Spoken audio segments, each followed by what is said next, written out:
Première méditation du samedi matin, 1er novembre. Quand la parole rencontre l'esprit. En Thessaloniciens, chapitre 5, verset 24. Celui qui vous appelle est fidèle, et celui aussi qui le fera. Le mot coréen bipoda, aujourd'hui tombé en désuétude, signifie fidèle, digne de confiance. C'est un adjectif purement coréen formé sur le verbe croire, avec le suffixe peu, comme dans bipoda ou yepoda, être joyeux ou être joli. Le mot grec correspondant, pistos, a le même champ sémantique, digne de foi, sûr, fidèle. Dire que Dieu fidèle relève d'un constat objectif. C'est une vérité qui ne dépend pas de nous. Mais la fidélité de Dieu devient pour nous une réalité vivante lorsque nous le reconnaissons comme digne de confiance et que nous nous confions réellement à lui. Par exemple, les esprits mauvais savaient que Jésus était le Fils de Dieu et ils tremblaient devant lui. Mais ils ne se sont pas confiés à lui, ils l'ont fui. De même, savoir que Dieu est fidèle et se confier à lui sont deux choses entièrement différentes. Inversement, croire aveuglément que Dieu est le plus puissant ou même le seul Dieu n'est pas encore la vraie foi. Car une telle foi pourrait se fixer sur n'importe quel être perçu comme le plus fort.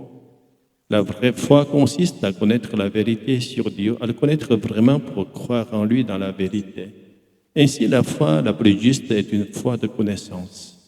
Connaître Dieu tel qu'il se révèle dans l'Écriture, aussi fidèlement que possible, et par cette connaissance, s'abandonner entièrement à lui. Nous pensons souvent que c'est par notre propre volonté que nous avons cru en Dieu, mais Dieu en dehors des Écritures est un être transcendant que nous ne pouvons pas percevoir par nous-mêmes. C'est parce qu'il nous a d'abord appelés en nous donnant accès à sa parole que nous avons pu le connaître et croire en lui.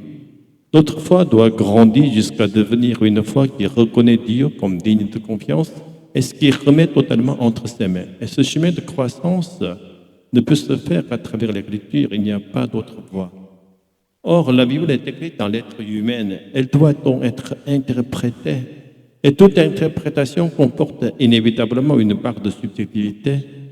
Pour nous approcher au plus près de la vérité objective, nous devons suivre l'inspiration de l'Esprit Saint. C'est de même que les auteurs bibliques ont été inspirés par l'Esprit, nous aussi, lecteurs, devons recevoir son inspiration. Cette inspiration naît d'une connaissance confiante de Dieu.